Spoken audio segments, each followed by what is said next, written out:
Number 5 देखिए, all the angles of a quadrilateral are equal. ठीक है, किसी क्वाड्रिलेटरल के चारों एंगल इक्वल हैं। What special name is given to this quadrilateral, इस क्वाड्रिलेटरल को आप क्या नाम दोगे? तो जवाब है रेक्टेंगल। मेरे ख्याल से सभी बच्चों ने आंसर निकाल लिया होगा, लेकिन बच्चों यहां पर आपको कंफ्यूजन होगा कि देखिए जरा, हमारे पास एक क्वाड्रिलेटरल है और इसमें ऑल द एंगल्स इक्वल हैं। ठीक है, ये देखिए A B C D, all the angles equal, यानी कि ए बी सी डी सब आपस में इक्वल हैं। तो ऐसा तभी पॉसिबल हो सकता है जब आप सबको 90 90 90 90 लो, है ना। तो ये भी एंगल 90, ये भी एंगल 90, ये भी एंगल 90, ये भी एंगल 90। तो यहां पर बच्चों ये हो गया क्या? रेक्टेंगल। ठीक है, अब बच्चे बोलेंगे सर स्क्वायर में भी तो ऐसा होता है क्या? ये देखिए ए बी सी डी कि ये ए बी सी डी सब आपस में इक्वल होते हैं 90 90 90। तो इसका आंसर स्क्वायर क्यों नहीं लिखा? तो देखिए ये बताते हैं आपको इसका आंसर स्क्वायर हमने क्यों नहीं लिखा। क्योंकि बच्चों ध्यान से चेक करो, अगर इसका आंसर हम रेक्टेंगल दे देते हैं, ठीक है, तो रेक्टेंगल में देखिए ये लेंथ है आपकी, ठीक है ना, और ये आपकी क्या है? ब्रेथ है। Correct students? देखिए लेंथ अगर कभी ब्रेथ के इक्वल हो जाए, भाई ऐसा हो सकता है।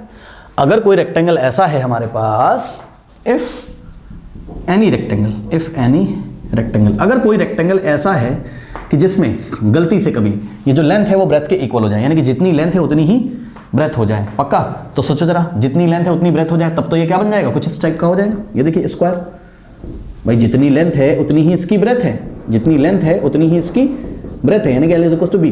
तब तो ये रेक्टेंगल क्या बन जाएगा?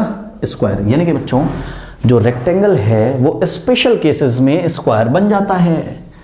जो रेक्टेंगल है वो स्पेशल केसेस में, स्पेशल केस में, और वाला स्पेशल केस कौन सा है? जब लेंथ ब्रेथ के इक्वल हो जाती है, तो रेक्टेंगल तब स्क्वायर बन जाएगा, नो प्रॉब्लम। ठीक है ना, ये आपको ध्यान रखना है। ठीक है, तो उस टाइम स्क्वायर का ईच एंगल अगर 90 हो रहा होता है तो वो वाली बात भी इसी में कवर हो जाएगी, क्योंकि भाई स्क्वायर भी स्पेशल टाइप का रेक्टेंगल है। सुन लो, स्क्वायर भी स्पेशल टाइप का क्या है? रेक्टेंगल ही है। तो पहले रेक्टेंगल आया, स्क्वायर बाद में आया। ठीक है ना, जब रेक्टेंगल में लेंथ ब्रेथ के इक्वल हो जाता है तो स्क्वायर के लिए क्वालिफाई हो जाता है। ठीक, तो यानी कि अगर हम इसका आंसर रेक्टेंगल दे रहे हैं तो इसमें ऑटोमेटिकली स्क्वायर भी कवर हो जाएगा। कब? जब रेक्टेंगल में लेंथ ब्रेथ के इक्वल हो जाता है तो वो वाला रेक्टेंगल स्क्वायर हो जाता हो।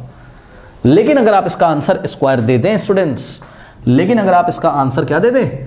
स्क्वायर दे दें। मान लीजिए आपने इसका आंसर क्या दे दिया? स्क्वायर दे दिया। करेक्ट, तो आपने बोला भाई इसका आंसर क्या है? मान लो स्क्वायर है। अब ये कंडीशन तो फुलफिल हो रही कि भाई सारे एंगल इक्वल है 90 90 90 90, लेकिन देखो प्रॉब्लम क्या है?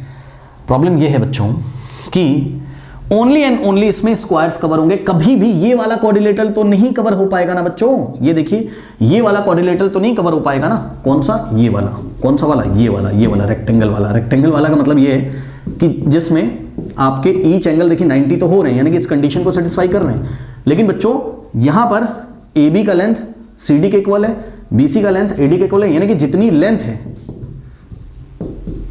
उतनी ब्रेथ नहीं है। सुन लो, length is not equals to what? Breath.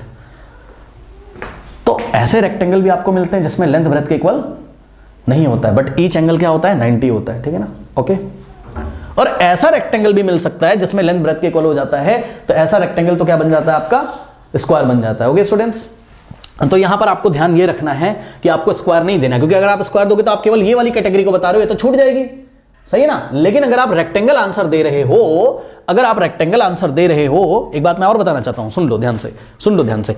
अगर आपने कभी भी स्क्वायर बोल दिया, भाई एक बात तो ध्यान रखो ना, स्क्वायर के ऑल द साइड्स क्या होते हैं? इक्वल होते हैं। करेक्ट, तो स्क्वायर के ऑल द साइड्स इक्वल होते हैं। तो स्क्वायर अगर आपने बोल दिया तो ये वाले क्वाड्रिलेटरल तो कवर हो जाएंगे जिसके ऑल द साइड इक्वल होते हैं, ईच एंगल 90 होता है, बट ये वाले क्वाड्रिलेटरल तो नहीं कवर हो पाएंगे ना, जिसमें लेंथ ब्रेथ के इक्वल नहीं होता है, यानी कि रेक्टेंगल टाइप के एग्जैक्टली जो आपको रेक्टेंगल टाइप का दिखता है वो तो कवर नहीं हो पाएगा ना।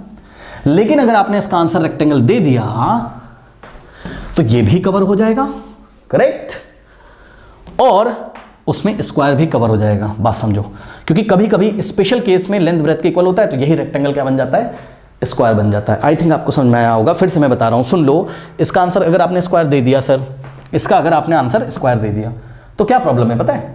स्क्वायर की तो भैया एक कंडीशन होती है क्या, कि A B B C C D D A सब आपस में इक्वल होना चाहिए। A B B C C D D A चारों साइड आपस में इक्वल होनी चाहिए। ठीक है, तो दुनिया भर के केवल इसी टाइप के क्वाड्रिलेटरल कवर होंगे जिसमें ईच एंगल 90 और चारों साइड से इक्वल है, यानी कि दुनिया भर के सभी स्क्वायर कवर होंगे। ये वाला भाई छूट जाएगा, क्योंकि इसमें देखो ए बी तो डी सी के इक्वल है, ये ए बी तो डी सी के इक्वल है, और बी सी भी आपका ए डी के इक्वल है, लेकिन ए बी का लेंथ आपका बी सी के इक्वल नहीं है। चेक कर लो, A B is not equals to what B C, तो ये तो बेचारा छूट जाएगा, लेकिन ये तो कंडीशन को सेटिस्फाई कर रहा है कि इसके भी चारों एंगल आपस में इक्वल है, ठीक। तो ये बेचारा छूट जाएगा अगर आप स्क्वायर लिख दोगे। लेकिन अगर आप यहां पे रेक्टेंगल लिख दोगे, अगर आप यहां पे रेक्टेंगल लिख दोगे तो ये भी कवर हो जाएगा, ठीक, और ऑटोमेटिकली स्क्वायर भी कवर हो जाएगा। क्योंकि कभी कभी अगर रेक्टेंगल में ऐसा हो जाता हो गलती से कि लेंथ किसके इक्वल हो जाती हो, ब्रेथ के, कहने का मतलब है चारों साइड जब इक्वल हो जाती हैं कभी कभी, ठीक। अब कुछ बच्चे बोलेंगे सर जब चारों साइड इक्वल हो जाती हैं तो सर वो रेक्टेंगल रहा कहाँ, वो तो स्क्वायर। जी हाँ, वो स्क्वायर बन गया, लेकिन स्क्वायर क्या है, स्पेशल टाइप का रेक्टेंगल ही तो है भैया। सुनो, रेक्टेंगल में तो केवल एक ही कंडीशन होती है, क्या, कि ऑपोजिट साइड बस आपको देखना है इक्वल है कि नहीं है। तो ए बी अगर किसके इक्वल आ रहा है, सी डी के, और बी सी अगर किसके इक्वल आ रहा है, ए डी के, और ईच एंगल 90 है, तो वो रेक्टेंगल होता है। इसमें भी तो यही हो रहा है, ये देखो ए बी